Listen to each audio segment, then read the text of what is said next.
നമസ്കാരം, സുരേഷ് ക്ഷേത്രമാണ്. ഗ്രീൻ മെഡിഷൻ ചാനലിലെ യാത്രാക്കാഴ്ചയിലെ എല്ലാവർക്കും സ്വാഗതം. ഞാനിപ്പോൾ ലാഹയിലാണ് നിൽക്കുന്നത്. എന്റെ അടുത്തിരിക്കുന്ന ആളെ നിങ്ങൾക്ക് എല്ലാവർക്കും അറിയാം, രാജേന്ദ്രൻ മഞ്ഞത്തോട്. അപ്പോൾ ഈ രാജേന്ദ്രൻ ഒരു കുടിലിൽ താമസിക്കുന്ന സമയത്ത് ഞാൻ വാർത്തകൾ തന്നിരുന്നു. അതുപോലെ തന്നെ ഏറുമാടത്തിൽ നിന്നും രാജേന്ദ്രനെ താഴെ ഇറക്കി വീട് വെച്ചു കൊടുത്തു. ഇപ്പോൾ രാജേന്ദ്രന് ഒരു കുട്ടി കൂടിയുണ്ട്. അപ്പോൾ ആ കഥയൊക്കെ നമ്മൾ ഒരുപാട് കേട്ടതും കണ്ടതുമാണ്. അപ്പോൾ ഞാനെന്ന് പറഞ്ഞാൽ ഈ ആനകൾ ഇറങ്ങുന്ന ഗ്രാമം എന്തുകൊണ്ടാണ് ഈ വനഗ്രാമങ്ങളിലേക്ക് കാട്ടാനകൾ ഇറങ്ങുന്നത്, നാടിറങ്ങുന്ന കാട്ടാനക്കൂട്ട്. അപ്പോൾ വനവാസിയായിട്ട് മലമ്പണ്ടാര ഭാഗത്തിൽപ്പെട്ട രാജേന്ദ്രൻ വർഷങ്ങളായിട്ട് താമസിക്കുന്ന ഒരാളാണ് വനത്തിൽ. ഈ അട്ടത്തോട് താമസിച്ചിരുന്ന രാജേന്ദ്രൻ ഇവിടെ ലാഹയിൽ താമസമാക്കി. ഇപ്പോൾ രാജേന്ദ്രന്റെ വീടിന് ചുറ്റും ആനകളും കടുവകളും കാട്ടുപോത്തും വരുന്ന സ്ഥലമാണ്. ഇപ്പൊ രാജേന്ദ്ര, എന്തുകൊണ്ടാണ് നമ്മുടെ ഈ കാട്ടാനകള് കാട്ടിൽ നിന്നും ആനകൾ ഈ വനഗ്രാമങ്ങളിലേക്ക് ഇറങ്ങുന്നത്? ആന വനത്തിൽ നിന്ന് നാട്ടിലോട്ട് ഇറങ്ങുന്ന കാര്യങ്ങൾ എന്ന് പറഞ്ഞാല്, ഇപ്പം കാട്ടിലെ സാധനങ്ങള് ഈ മുളയാണെങ്കിലും ഈറ്റയാണെങ്കിലും ചണ്ണയാണെങ്കിലും അതിനൊരു കാലാവധി വരെ അത് വനത്തിലുണ്ടായി ഇങ്ങനെ നിൽക്കുകയുള്ളൂ. അപ്പൊ അതിന്റെ ഈ കിളുന്ന ഇല തിന്നാൻ അതുങ്ങൾക്ക് ആഹാരം ഇല്ലാതെ വരുന്ന സമയത്ത് അതുങ്ങൾ പട്ടിണിയും പഞ്ഞങ്ങ് കിടക്കുന്ന സമയത്ത് ഇതിപ്പോ ഞങ്ങളെപ്പോലുള്ള ആൾക്കാരാണെങ്കിലും നാട്ടിലുള്ള നാട്ടുകാരുടെ വീട്ടിലാണെങ്കിലും അവരുടെ കൃഷിയിലാണെങ്കിലും വാഴയാണെങ്കിലും കപ്പയാണെങ്കിലും ഓരോ കൃഷി സാധനങ്ങൾ ആന എടുത്ത് കഴിക്കുന്ന പറഞ്ഞാൽ കാട്ടി അതുങ്ങൾക്ക് കഴിക്കാൻ തീറ്റയില്ല, ആഹാരമില്ല, ചണ്ണയിലയില്ല, ഈറ്റയിലയില്ല, മുളയില്ല, ഇതെല്ലാ സാധനങ്ങളും നഷ്ടപ്പെട്ടു. കാട്ടിലെ ഈറയെല്ലാം, ഈറ എന്ന് പറയുമ്പോഴത്തേനും പൂത്ത് കായായി കഴിഞ്ഞാൽ ഈറ നഷ്ടപ്പെട്ടു പോയി, ഉണങ്ങിപ്പോവും. ഉണങ്ങി അത് മൊത്തം പൊടിഞ്ഞു പോകും. കരടിക്ക് മാത്രമേ എന്നിട്ട് ഈ ആനയ്ക്ക് ഇത് തിന്നാനെ കൊണ്ട് ഈറ്റലയില്ല, ചണ്ണയിലയില്ല, മുളയുടെ നാമ്പോ അല്ല മുളയുടെ ചൊട്ടയോ അത് പിടിച്ച് അത് തിന്നാനില്ല. അപ്പൊ കാട്ടിൽ ആഹാരം ഇല്ലാത്ത സമയത്ത് വെള്ളങ്ങളെ പോലെ ഒരു മനുഷ്യരാണല്ലോ എത്ര ദിവസം ഞങ്ങൾ വെള്ളം കുടിച്ച് കിടക്കും. പച്ചവെള്ളം കുടിച്ച് കിടക്കാൻ പറ്റത്തില്ല, ആഹാരം വേണ്ടേ. ഞങ്ങൾ പിന്നെ കാട്ടുകിഴങ്ങ് ആഹാരം ഇല്ലാത്ത സമയത്ത് കാട്ടുകിഴങ്ങും കാട്ടിലെ പന വെട്ടിയിട്ട് അതിൻ്റെ അകത്തെ നൂറെടുത്ത് തല്ലിപ്പൊടിച്ച് അതിൻ്റെ നൂറെടുത്ത് ഞങ്ങൾ പിന്നെ ഇങ്ങനെ വെള്ളത്തിലിട്ട് അരിച്ച് അതിൻ്റെ പൊടി ഇങ്ങനെ അടിയുമ്പോഴത്തേക്കും നമ്മൾ ഉവപ്പൊടി എടുക്കുന്ന പോലെ അങ്ങനെയൊക്കെ ഞങ്ങൾ ആഹാരങ്ങൾ വനവാസികൾക്ക് കഴിക്കാനായിട്ട് എന്തെങ്കിലുമൊക്കെ ശേഖരിച്ച് കഴിക്കാൻ പറ്റും. വേറൊരു കാര്യം എന്ന് പറഞ്ഞാലേ, ഈ വനത്തില് ഈ വനവൽക്കരണം, അതായത് ഇപ്പൊ നമ്മൾ മാഞ്ചിയം അല്ലെ അക്വേഷൻ, യൂക്കാലി, അതുപോലെ തന്നെ മലവേപ്പ് പോലെയുള്ള വൃക്ഷ തൈകൾ വെച്ച് പിടിപ്പിച്ച് തോട്ടങ്ങളാക്കി മാറ്റുകയാണ്. അപ്പോൾ ആനകൾ ഇപ്പം പുതിയ കണ്ടുപിടുത്തം നടത്തിയിട്ടുണ്ട്. ഈ റബ്ബർ തൈകളുടെ ഒരു 12 വർഷം 15 വർഷം ഭാഗമായ റബ്ബർ തൈകളുടെ തൊലി, കിളുന്നിലകള് നല്ല മധുരമാണ്. അപ്പൊ അങ്ങനെ തോട്ടങ്ങളിലേക്ക് ആനകൾ ഇറങ്ങുന്നുണ്ട്. പിന്നെ വീടുകളുടെ പരിസരത്ത് നല്ല ഫലവർഗമുള്ള ചെടികൾ, എന്താ റംബൂട്ടാൻ, എന്താ ഈ മാംഗോസ്റ്റിൻ, അതുപോലെ തന്നെ നല്ല ഇനം കമ്പിളി നാരങ്ങ, ഇതൊക്കെ വെച്ച് പിടിപ്പിക്കുന്നുണ്ട് വനവാസികൾ. അപ്പൊ അങ്ങനെ ഒരു ഗവേഷണം നടക്കുന്നത്, അതുമായി ബന്ധപ്പെട്ട് അങ്ങനെയും ആനകൾ നാട്ടിൽ ഇറങ്ങുന്നു എന്നാ പറയുന്നത്. കാട്ടിലെ ആഹാരം ഇറങ്ങുന്നത് തീറ്റയില്ലാത്ത സമയത്ത് പുല്ല് തന്നെ ഉണങ്ങിപ്പോയി കഴിഞ്ഞാൽ ഈ ഉണക്കപ്പുല്ല് ആന തിന്നത്തില്ല, കിളുന്ന പുല്ല് തിന്നുള്ളൂ. അത് കിളുന്ന പുല്ലെന്ന് പറഞ്ഞാൽ അതിന്റെ തളിര് ഇങ്ങനെ ഉണ്ടായി വരുമ്പോൾ അതിന് മധുരമാണ്. അത് ആ പുല്ല് നമ്മളിങ്ങനെ ഊരി വെച്ചാൽ ഞങ്ങൾ തന്നെ ഇപ്പൊ അത് കടിച്ചു നോക്കിക്കഴിഞ്ഞാൽ അത് മധുരമാണ്, അതിന്റെ ചൊട്ടയ്ക്ക് മധുരം. ഈ ആനയ്ക്കെന്ന് പറഞ്ഞാൽ ഏറ്റവും കൂടുതൽ ചണ്ണയില, ഈറ്റയില, ഈ പുല്ല്, മേട്ടുമ്പുറത്തെ പുല്ല്, അങ്ങനെയുള്ള സാധനങ്ങളൊക്കെ ആനയ്ക്ക് ഏറ്റവും പ്രധാനമായിട്ട് അതുങ്ങൾ കഴിക്കുന്നത്. ഇപ്പൊ ആഹാരങ്ങൾ ഇപ്പൊ വനത്തിലില്ല, ഈ സാധനങ്ങളെല്ലാം നഷ്ടപ്പെട്ടു പോയി. ഈ വനത്തിൽ ഒരു സാധനങ്ങളും ഇല്ല. ഈ കാട്ടുതീ വീഴാത്തത് കൊണ്ടാണോ ഈ വനങ്ങളിൽ പുതിയ പുതിയ നാമ്പുകൾ മുളയ്ക്കാത്തത് എന്ന് പറയുന്നുണ്ട്. അത് നിങ്ങളുടെ ഗോത്രഭാഗത്തിൽപ്പെട്ട മൂപ്പന്മാരും അതുപോലെ ഏറ്റവും കൂടുതൽ ഇതിനെപ്പറ്റി അറിയാവുന്ന വനവാസികളായ ആൾക്കാർ പറഞ്ഞ കാട്ടുതീ വീഴുന്നില്ല. പക്ഷെ കാട്ടുതീ വീണ് കഴിഞ്ഞാൽ ചാമ്പറുണ്ടാവും, ഒരു മഴയത്ത് വിത്തുകൾ കിളിക്കും, അതുപോലെ പുല്ലുകൾ കിളിക്കും എന്ന് പറയാം. നമ്മുടെ വീടിന്റെ പരിസരത്ത് തന്നെ ഒരു തീ ഇട്ട് ചാമ്പലായി കഴിഞ്ഞാൽ അടുത്ത മഴയ്ക്ക് അവിടെ പുല്ലുകൾ കിളിക്കും. അത് ഒരു സാങ്കേതികമായ കാര്യമല്ല. അത് പറഞ്ഞത് അന്യായ തെറ്റാ. ഞങ്ങളുടെയായ മുതലുകൾ തന്നെ ഈ തീയിട്ടാൽ തന്നെ കാട്ടി തീയിടാൻ പാടില്ല, ഞങ്ങൾ തന്നെ തീയിടാൻ പാടില്ല. അപ്പൊ തേന്, കുന്തിരിക്കം, ഞങ്ങള് ഈ മരത്തിൽ ഇങ്ങനെ വെട്ടി വെച്ചേക്കുന്ന കുന്തിരിക്കം അതിങ്ങനെ പൊട്ടി വലിച്ച് നിലത്ത് ഇങ്ങനെ വന്ന് നിൽക്കുന്നത്. അപ്പൊ കാട്ടി തീയിട്ട് കഴിഞ്ഞാൽ കുന്തിരിക്കം നഷ്ടപ്പെട്ടു പോകും. തേന് അത് ഈച്ച വരെ കഴിഞ്ഞു പോകും, തേൻ ഞങ്ങൾക്ക് കിട്ടത്തില്ല. അപ്പൊ കാട്ടി തീ വീഴാൻ പാടില്ല. അശാസ്ത്രീയമായ ഒരു പറച്ചിലാണോ?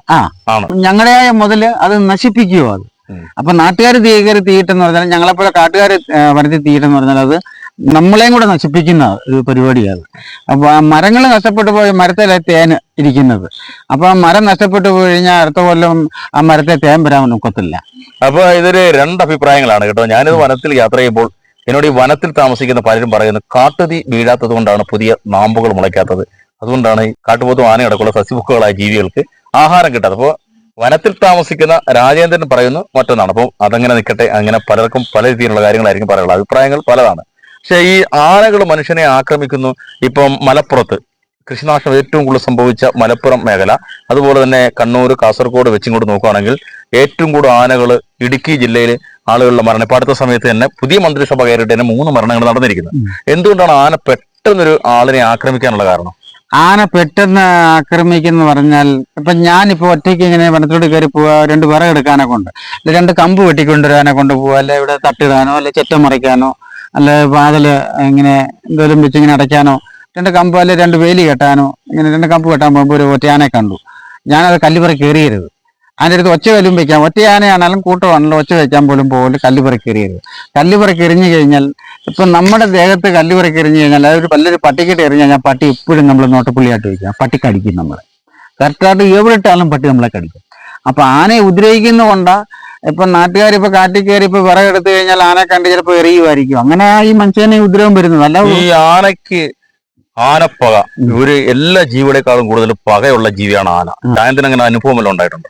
ആന പകയെന്ന് പറഞ്ഞാൽ, കാരണം ഇപ്പൊ ആന വരുന്ന താരയ്ക്ക് ഇപ്പൊ ഞങ്ങളെ പോലെ കാട്ടുകാർ മലമ്പണ്ടാരങ്ങൾ വനത്തിൽ കയറി തേനും കുന്തിരിക്കവും ഇപ്പോ പൊന്നാമ്പൂ, വയണപ്പൂ ഇതൊക്കെ എടുക്കാനെ കൊണ്ട് ഞങ്ങൾ വനത്തിൽ പോയി കിടക്കണം.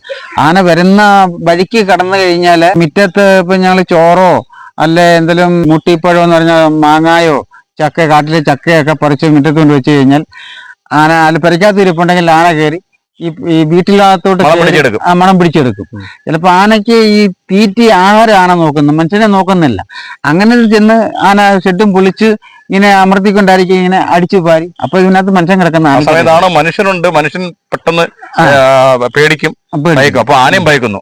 അങ്ങനെയാണ് ഒരു ആക്രമണം ഉണ്ടാകുന്നത്. ആന അല്ലാതെ ഒരിക്കലും ആക്രമിക്കാനായിട്ട് കാത്തിരിക്കത്തില്ല. അത് പകയുള്ളവരെ മാത്രമേ ആന ആക്രമിക്കാനായിട്ട് വരുന്നു. ആനക്കിട്ട് എറിയുന്നവരെ മാത്രമേ ആന ഉപദ്രവിക്കുകയുള്ളൂ. പിന്നെ ആന അടുത്തുകൊണ്ട് ഈ കുണ്ട് കത്തിച്ചെറിയും ചില ആൾക്കാർ. ആ കുണ്ട് കത്തിച്ച് ചിലപ്പോൾ ആനയുടെ ദേഹത്തെറിയും. അതൊക്കെ ആനയ്ക്കൊക്കെ വൈരാഗ്യ. ചിലവര് ആന ചീത്ത പറയും. ആന ചീത്ത എന്ന് പറയാൻ, ആന ചീത്ത പറയാൻ പാടില്ല. ആനയ്ക്ക് ദേഷ്യം വരും. ആനയ്ക്ക് ദേഷ്യം വരും. നമ്മൾ മനുഷ്യരെ അങ്ങോട്ട് പറയുന്നത് ആനയ്ക്ക് ഇത് കേട്ട് കഴിഞ്ഞാൽ ആ സ്വരം പിടിച്ചു വെച്ചിരുന്നിട്ട് പിന്നെ അവരെ കാണുമ്പോഴത്തേക്ക് ആന ഇങ്ങനെ വയലന്റ് ആയിരിക്കും അല്ലേ? അത് തന്നെ. ആനപ്പക എന്ന് പറയുന്നത് കറക്റ്റ് ആണ്. ആന ഏത് സമയത്തായാലും അത് പക എത്ര വർഷം കഴിഞ്ഞാലും മനസ്സിൽ ആന പക തീർക്കും. ആനക്കിട്ട് എറിഞ്ഞു കഴിഞ്ഞാൽ ആന കറക്റ്റായിട്ടും പക തീർക്കും. ആനയെ കണ്ടു കഴിഞ്ഞാൽ നമ്മൾ എറിയാനോ ഒച്ച വയ്ക്കാനോ പോകരുത്. നമ്മൾ കുഞ്ഞുങ്ങളും പെണ്ണുങ്ങളുമായിട്ട് ഇപ്പൊ എന്റെ 3 പിള്ളേരും, എന്റെ പെണ്ണുമ്പിള്ള, വയ്യാത്ത പെണ്ണുമ്പിള്ള, ബ്ലഡ് സർക്കിലൊക്കെ ഉള്ളതാ.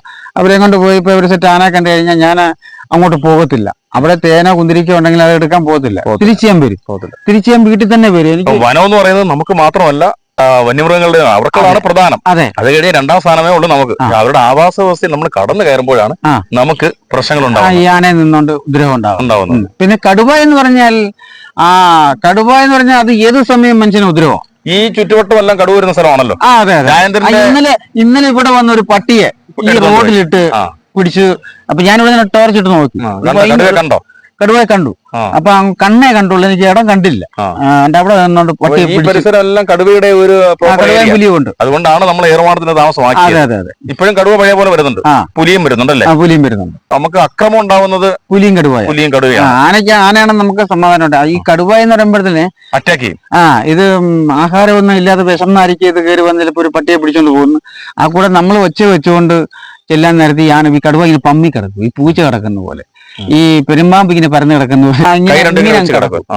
കാരണം ഇങ്ങനെ ആയിരിക്കും കിടക്കുന്നത്, ഇത് ചാടാനെ കൊണ്ട്. അപ്പൊ ഇത് കടന്നു കഴിയുമ്പോ ഇത് പരന്ന നമ്മൾ അറിയത്തില്ല. നമ്മളിങ്ങനെ തേനൊക്കെ നോക്കി, കുന്തിരിക്ക നോക്കി, ഇങ്ങനെ ചക്കയുണ്ടോ മാങ്ങായുണ്ടോ എന്നൊക്കെ, മാങ്ങ പഴുത്തമുണ്ടോ എന്നൊക്കെ നോക്കി കാട് വഴി ഇങ്ങനെ പോകുമ്പോൾ ഇതിന്റെ അടുത്ത് ചെല്ലുമ്പോൾ ഇത് അറ്റാക്ക് ചെയ്യും. ഇത് കയറി മനുഷ്യനെ ഉപദ്രവിക്കുന്നത് കൂടുതൽ. അങ്ങനെ ഇവിടെ ആരെങ്കിലും കടുവ പിടിച്ചിട്ടുണ്ടോ? എന്റെ ഒരു അനിയൻ ചെറുക്കൻ പോർഷ് വാച്ചറായിരുന്നു. അവൻ ഗവിയില് ഇങ്ങനെ ജോലി ചെയ്തോണ്ടിരുന്നപ്പോഴത്തേന് തങ്കയ്യ എന്ന് പറയാം, അച്ഛന്റെ ചേട്ടന്റെ മോനാ. ആ കക്ഷിയാണ് അടുത്ത കാലത്ത് അച്ഛന്റെ ചേട്ടനായി തങ്കയ്യ എന്ന് പറയും. തങ്കയ്യയുടെ മോനായി അനിൽകുമാർ. ബന്ധുവാണ്. എന്റെ അനിയനാ. അടുത്ത സമയത്താണല്ലോ നടന്നത്. അത് പോർഷുകാരെ പണിക്ക് 10 മണിക്ക് പോയിട്ട് ശമ്പളം കിട്ടിയില്ല. അതുകൊണ്ട് വീട്ടിൽ വന്ന് നോക്കിയപ്പോഴത്തേന് 2 പിള്ളേരും തള്ളയും കൂടെ, 2-3 പിള്ളേരുണ്ട്, തള്ളയും കൂടെ പട്ടിണി. റൈബിൽ നിന്ന് അരിയും സാധനം വരുന്നില്ല, റേഷൻ കടയിൽ നിന്ന് അരി സാധനം കിട്ടുന്നില്ല. അതുകൊണ്ട് ഒറ്റയ്ക്ക് അനിയന്മാരെയൊക്കെ വിളിച്ചു നോക്കി. മഴ ആയിക്കൊണ്ട് അവർക്ക് കൊച്ചു പിള്ളേരല്ലേ, അവർക്ക് മടി തോന്നി. പുള്ളിക്കാരൻ ഒറ്റയ്ക്ക് ഒരു കുന്തിരിക്കെടുക്കാൻ പോയ സമയത്ത് ഈ അപകടം സംഭവിച്ചെന്നാണ് കടുവ പിടിക്കുന്നത്. കടുവ പിടിക്കുന്നെന്നാ പറയുന്നത്. വനവാസികൾക്ക് വനത്തിൽ പോകാനുള്ള എന്തോ എപ്പോഴും അവർക്ക് ആ വനത്തിന്റെ ഒരു മണവും അല്ലെ, മൃഗങ്ങളുടെ മണവും കാഷ്ടം കണ്ടാ അറിയാം, അല്ലെങ്കിൽ ഏതെങ്കിലും സമീപ പ്രദേശത്തിൽ മൃഗം നിപ്പുണ്ടെങ്കിൽ മനസ്സിലാവും. പക്ഷെ അതേ സമയത്ത് ഈ വനവകുപ്പിലെ ഫോറസ്റ്റ് ഉദ്യോഗസ്ഥർക്ക് വനത്തിൽ പോകണമെങ്കിൽ ആ പ്രദേശത്തെ വനവാസികളുമായി മാത്രമേ പോകാൻ കഴിയും അല്ലെ. വേനൽക്കാലം ആകുമ്പോഴത്തേനെ ഒരു പാത്രന്മാരും ഫോറസ്റ്റുകാരും ഇങ്ങനെ കയറി 5-6 ദിവസമൊക്കെ ഇങ്ങനെ ക്യാമ്പിന് പോയി ഇങ്ങനെ കാടും മലയൊക്കെ അന്വേഷിക്കാനൊക്കെ കൊണ്ട് അങ്ങനെയും പോകുന്നുണ്ട്. പിന്നെ അല്ലാതെ കണ്ട ട്രെയിനിങ് എന്ന് പറഞ്ഞാല് ഇവിടെ ഫോറസ്റ്റുകാരെ വണ്ടിക്ക് പോയിട്ട് അങ്ങ് രാജാമ്പാറയ്ക്ക് അപ്പുറത്ത് ചെളിക്കൂടി രാപ്പള്ളിക്ക് അപ്പുറത്ത് കമ്പത്തമ്പളം എന്നൊക്കെ പറഞ്ഞ സ്ഥലത്ത് പോയി ഇറങ്ങി വെച്ച് അവര് റോട്ടയും കാട് വഴിയൊക്കെ കയറി റോട്ടിൽ ഇറങ്ങി അങ്ങനെ സംരക്ഷിക്കുന്നുണ്ട് ഇവിടെ. വനിതാ ഫോറസ്റ്റുകാരും ഗാർഡന്മാരും ഫോറസ്റ്റുകാരും ഡെപ്യൂട്ടിയൊക്കെ പുള്ളി നടന്ന് കാടൊക്കെ നോക്കി ഞങ്ങളെയൊക്കെ ഇങ്ങനെ നോക്കി വിശേഷം എന്തുവാ എന്തെങ്കിലും കുഴപ്പങ്ങളൊക്കെ കൊണ്ടുവന്ന് പുള്ളി കോന്നിക്കാരൻ ഡെപ്യൂട്ടിയാ. വനം വകുപ്പുകാരൊക്കെ എന്തെങ്കിലും വിഷയം നിങ്ങൾ വിളിച്ചാൽ സ്ഥലത്ത് വരുന്നുണ്ടോ? വരുന്നുണ്ട്. ആനയെ തുരത്താനും ഓടിക്കാനും. ഞാൻ കാര്യം ചോദിക്കട്ടെ, ഈ ആനയെ നമ്മൾ വരുന്ന ഒരു ആനയെ നമ്മള് ഒരു പടക്കം പൊട്ടിക്കുന്നു, ആന ശബ്ദം കേട്ട് തിരിച്ചു പോകും, ആന പോകത്തില്ല. അല്ല നേരത്തെ അങ്ങനെ ആയിരുന്നു. ഇപ്പൊ ഒരു പടക്കം പൊട്ടിച്ചാൽ ആന പോകുന്നില്ല, അവിടെ തന്നെ നിൽക്കുന്നു. അതെന്താ കാരണം? പടക്കം പൊട്ടിക്കുന്ന അവിടെ തന്നെ നിൽക്കുന്ന പറഞ്ഞ കാരണം ഈ പടക്കത്തിന്റെ ഓശ അടങ്ങിക്കഴിയുമ്പോൾ മനുഷ്യന്റെ സ്വരം കേൾക്കും. അപ്പൊ മനുഷ്യന്റെ അടുത്തോട്ട് ഇടിഞ്ഞു വരും. ഈ പടക്കം അവിടെ പൊട്ടിയും നോക്കും. പടക്കം അവിടെ പൊട്ടിക്കുക അത് ഉറക്കുന്ന അതിനെ ഉപദ്രവിക്കാനായിരിക്കും. അപ്പൊ ആന ഇപ്പൊ റോഡിൽ പോലെ നിൽക്കുകയാണെങ്കിൽ പടക്കം ഇടേണ്ടത് അങ്ങനെ ഇടാവും, ആ ഭാഗത്തെ ഇടാവും. ആനയുടെ അടുത്ത് പടക്കം കത്തിച്ചിട്ട് അത് ആനയ്ക്കും തകരാറ് മനുഷ്യനും തകരാറ്. അതൊരു അശാസ്ത്രീയമായ പരിപാടിയല്ലേ. ചക്ക സീസൺ ആയതുകൊണ്ട് മിക്കവാറും ഗ്രാമമേഖലയിൽ വനമേഖലയിൽ ആനകളുണ്ട്. അപ്പൊ ഈ ആനയ്ക്ക് ഈ തുരത്താനുള്ള ശാശ്വത പരിഹാരം എന്ന് പറഞ്ഞാൽ വനത്തില് ഫലഭൂഷ്ടമാക്കുന്ന രീതിയിൽ എന്തെങ്കിലും ചെയ്യണം എന്ന് പറഞ്ഞാൽ, കാരണം ഈ വനത്തിൽ ഞങ്ങളെപ്പോലെ ആണെങ്കിലും ഇപ്പൊ ഫോറസ്റ്റുകാരാണെങ്കിലും പാച്ചരന്മാരാണെങ്കിലും പടക്കങ്ങളൊക്കെ കൊണ്ടുപോകുന്നു. അപ്പൊ ഞങ്ങളും ചിലപ്പോൾ ഓലപ്പടക്കം മേടിച്ചുകൊണ്ട് കൊന്നു ആനയുടെ നേരെ കത്തിക്കാൻ പാടില്ല. ഒരു പുലിയെ കണ്ട പുലിയുടെ നേരെ കത്തിച്ചിടരുത്. അകലെ കത്തിച്ചിട്ടുകൊണ്ട് ഒച്ച കേൾപ്പിച്ച് അത് പോയില്ലെങ്കിൽ നമ്മൾ എങ്ങോട്ടെങ്കിലും മാറും. പോയില്ലെങ്കിൽ അത് നമ്മളെ ഉപദ്രവിക്കാനാ. അല്ലെങ്കിൽ ഞങ്ങൾ കണ്ടുപിടിച്ചേക്കണം, ഞങ്ങൾ പടക്കമൊന്നും മേടിച്ചിട്ട് പോകത്തില്ല. ഈ മരം ഉണ്ടല്ലോ, ഇതുപോലെ വേടുള്ള മരത്തേല് ഞങ്ങൾ ഈ വാക്യത്തിന്റെ മാടി നിങ്ങൾ തട്ടിക്കഴിയുമ്പോൾ ഇതിന്റെ ഒച്ച കേട്ട് ഞങ്ങൾ 1 രൂപ എന്നൊക്കെ വെച്ച് ഓടാന്നൊക്കെ പറഞ്ഞ് നിന്നെ ഉപദ്രവിക്കാൻ വന്നതല്ല. ഞങ്ങൾ നിന്നെ പോലെ കാട്ടി കിടക്കുന്ന ജീവിക്കാൻ നടക്കുന്ന ആൾക്കാരാണ്. നിന്നെ പോലെ കാട്ടിലുള്ള ആൾക്കാർ തന്നെ. നിന്നെ ഉപദ്രവിക്കാനല്ല, നീ പൊയ്ക്കൂ, ഞങ്ങളെ ഉപദ്രവിക്കരുത്, നീ പൊക്കാൻ പറഞ്ഞു കഴിഞ്ഞാൽ ആനയ്ക്കും മനസ്സിലാവും. ചില ആനകളിൽ അങ്ങനെ ചില ആനകൾക്ക് തിരിച്ചറിവ് പോട എന്നൊക്കെ പറയുമ്പോൾ തിരിഞ്ഞു പോകുന്ന ആനകളെ ഞാൻ കണ്ടിട്ടുണ്ട്. എന്റെ അനുഭവമാണ്. ഞാൻ വനയാത്ര ചെയ്യുമ്പോൾ പല സ്ഥലങ്ങളിൽ ഈ ആനകളുള്ള സ്ഥലത്ത് ചെല്ലുമ്പോൾ നാട്ടുകാർ സ്ഥിരം ശബ്ദം ഉണ്ടാക്കുന്നുണ്ട്. ഇവരുടെ സ്വരം ആനകൾക്ക് തിരിച്ചറിയാൻ പറ്റും. അപ്പോൾ ആനകൾ തിരിയും. പക്ഷെ എങ്കിൽ പോലും ഈ വനമേഖലയിൽ മനുഷ്യനും മൃഗങ്ങളും തമ്മിലുള്ള ഒരു സംഘർഷം ഭയങ്കരമാണ്. മരണങ്ങൾ, അതുപോലെ തന്നെ ഇപ്പൊ ഒരു കുട്ടിയെ സ്കൂളിൽ കൊണ്ടുപോകുമ്പോൾ അമ്മ മരിച്ചു, അച്ഛനും അമ്മയും ഇല്ല, ആ കുട്ടിയെ ഇപ്പം സർക്കാർ ഏറ്റെടുത്തില്ല. വനത്തിലെ ഈ ആഹാരം കിട്ടാത്ത ഒരു അവസ്ഥ മൃഗങ്ങൾക്ക്. അതുകൊണ്ട് പണ്ടിങ്ങനെ കാടിറങ്ങത്തില്ലായിരുന്നു, മൃഗങ്ങൾ ഇറങ്ങുമായിരുന്നു. 10-15 വർഷം കൊണ്ട് ഇങ്ങനെ പുറത്തിറങ്ങി. അതെന്ന് പറഞ്ഞാൽ കാരണം കൂടുതലും ഈ ആന ഇങ്ങനെ പുറത്ത് ഇറങ്ങി നടക്കുന്ന ഈ അയ്യപ്പ സീസൺ വരുമ്പോഴത്തേന് ഈ റോഡ് സൈഡിലേക്ക് ഈ അയ്യപ്പന്മാർ ഈ പൊതിച്ചോറ് ഈ ശബരിമല പാതയിൽ രുചിയുള്ള ശബരിമലയ്ക്ക് 39 കിലോമീറ്റർ. അതെ, ഈ റോഡ് സൈഡിൽ കൊണ്ടുവന്ന് അയ്യപ്പന്മാര് കൊണ്ട് കുടഞ്ഞിട്ട് അങ്ങ് പോകും. ഈ വേസ്റ്റ് കഴിക്കാനായിട്ട് ഈ കൊല്ലം ഇത് കഴിച്ചു കഴിയുമ്പോൾ ആ രുചി ഇത് ആനയ്ക്ക് അറിയാം. അടുത്ത കൊല്ലവും വരുമ്പോ കിട്ടുമല്ലോ എന്നും പറഞ്ഞുകൊണ്ട് ആനസെറ്റുകളും ആനക്കൂട്ടം മൊത്തവും റോഡിൽ ഇറങ്ങി. നമ്മൾ ഒരു പ്രാവശ്യം ആഹാരം കൊടുത്താൽ ആന വീണ്ടും വരും അല്ലേ? ഉറപ്പാണ്. ഈ കർണാടകത്തിലൊക്കെ റോഡ് അതാണ് സംഭവിച്ചത്. അപ്പൊ നമ്മൾ ഇന്നൊരു പഴം കൊടുത്താൽ ആന നാളെ സമയത്ത് നാളെ അത് പിന്നെ അത് കിട്ടാതാവുമ്പോൾ മനുഷ്യനെടുത്ത് അക്രമാസക്തമാവും. അങ്ങനെയാണ് പൊതുവെ ഉണ്ടാകുന്നത്. പാരിസ്ഥിതിക വിഷയങ്ങൾ വെച്ച് നോക്കുമ്പോൾ ആനകളെ പരിപാലിക്കേണ്ടത് നമ്മുടെ ആവശ്യമാണ്. ഇപ്പൊ ഒരു മല ആന അപ്പുറത്ത് നിൽക്കുന്നു, ഇവിടെ നിൽക്കുന്നു, ഈ ഭാഗത്തെല്ലാം ആന നിൽക്കുക.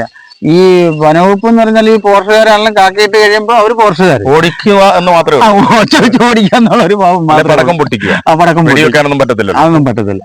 അല്ലെ പാട്ടയടിക്കുക, അല്ലെങ്കിൽ ശബ്ദം ഉണ്ടാക്കുന്ന എന്തെങ്കിലും അല്ല, ഒച്ച വെക്കാതിരിക്കുന്ന ഏറ്റവും നല്ലത്. ആനയ്ക്കെന്ന് പറയുമ്പോ ഈ കൂട്ടത്തോടെ ഒരു 10-15 പേര് ഇങ്ങനെ ഒച്ച വെച്ച് കഴിയുമ്പം ആന വയലുണ്ടാവും. ആന നിറത്തിരി എങ്ങോട്ടാണ് പോകേണ്ടത്.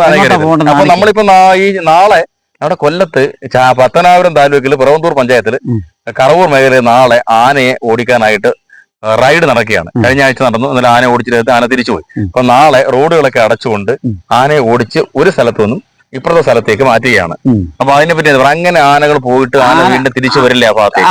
ആനകൾ അങ്ങനെ ഒരിക്കലും ഒരു റോഡ് അടച്ച് അങ്ങനെ ഒരു വഴി അടച്ചെന്ന് പറഞ്ഞാൽ, നമ്മൾ നടക്കുന്നത് ഇപ്പൊ ഞങ്ങളിപ്പോ ഈ റോഡിലോട്ട് ഇറങ്ങിയപ്പോ ഒരു വഴി, ഈ വഴി അടച്ചു കഴിഞ്ഞാൽ അവിടെ മൊത്തത്തിൽ വല്ല ഫോറസ്റ്റുകാരോ അല്ല നാട്ടുകാരോ അല്ലെ ഞങ്ങൾ തന്നെ അടച്ചു കഴിയുമ്പോഴത്തേന് എന്റെ കുട്ടികൾക്കോ എനിക്കോ അങ്ങോട്ട് പോകാൻ പറ്റത്തില്ല. പുറത്തോട്ടൊന്ന് പോകണം, ഒന്നും പറ്റത്തില്ല. അല്ലെങ്കിൽ എന്നെ വിറകെടുക്കാൻ പോകണം, എന്ത് ചെയ്യും?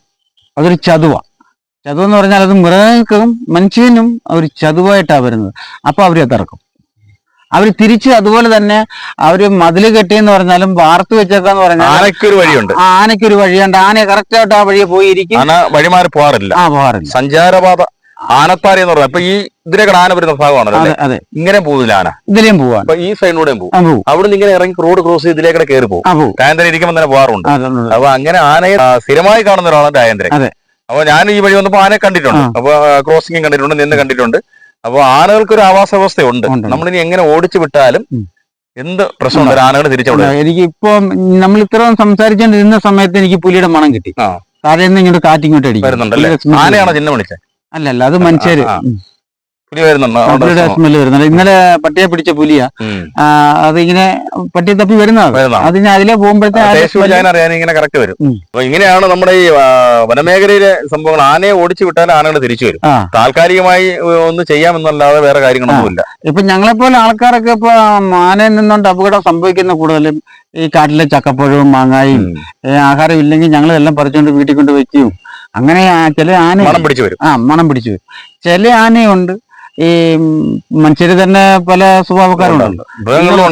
മൃഗങ്ങളും അതുപോലെ ഉണ്ട്. മനുഷ്യനെ ഉപദ്രവിക്കുന്നതായിട്ട് തന്നെ നടക്കുന്ന മൃഗങ്ങളുണ്ട്. ഇതൊക്കെയാണ് സംഭവങ്ങള്. നമ്മൾ വെറുതെ അല്ല ഈ കഥ പറയുകയല്ല. കാരണം ഈ രാജേന്ദ്രൻ വനവാസിയാണ്. എനിക്ക് വർഷങ്ങളായിട്ട് അറിയാവുന്ന ആളാണ്. അതുകൊണ്ട് രാജേന്ദ്രന് വനത്തിനെ പറ്റിയും വനത്തിന്റെ ചലനങ്ങളെ പറ്റിയും ഒരു മൃഗത്തിന്റെ മണത്തെ പറ്റിയും ഒക്കെ ഗ്രഹിച്ചെടുക്കാൻ പറ്റുന്ന ഒരാളാണ്. അതുകൊണ്ട് തന്നെയാണ് ഈ വൈകിയ വേളയിൽ രാജേന്ദ്രനെ ഇരുത്തി ഞാൻ ഈ കാര്യങ്ങളൊക്കെ ജനങ്ങളെ അറിയിക്കാൻ വേണ്ടിയിട്ട് ഗ്രീൻ മീഡിയ വിഷൻ ചാനൽ വഴി നിങ്ങളുടെ മുന്നിലേക്ക് എത്തിക്കാൻ വേണ്ടി ഞാൻ ഈ ലാഹയിലെത്തിയത്. വന്യജീവി സംഘർഷങ്ങൾ ഒഴിവാക്കണം. പുതിയ മന്ത്രിസഭയിൽ പുതിയ മന്ത്രിയുണ്ട്. മന്ത്രി ഒരുപാട് തീരുമാനങ്ങളൊക്കെ എടുക്കുന്നുണ്ട്. വനം വകുപ്പും കുറച്ച് ഊർജ്ജസ്വലമാകണം. വനം വകുപ്പിന് നല്ലൊരു പരിശീലനം നൽകണമെന്ന് കൂടിയാണ് രാജേന്ദ്രൻ പറഞ്ഞിരിക്കുന്നത്. വനം വന്യജീവികളുടെയാണ്. പക്ഷേ നമുക്ക് ഇതൊക്കെ അറിഞ്ഞും കണ്ടും കേട്ടുമൊക്കെ ജീവിക്കേണ്ട ഒരു അവസ്ഥയാണ്. അത് ഈ വനത്തിലേക്ക് ആനകളെ ഓടിച്ചു വായിക്കുമ്പോൾ ആനകൾ അതേപോലെ തിരിച്ചു വരും എന്നുള്ളൊരു തിരിച്ചറിവ് കൂടി നമുക്കുണ്ടാകണം. അപ്പോൾ ഇനിയും അടുത്ത ഒരു നല്ല വിഷയമായി വീണ്ടും എത്താം.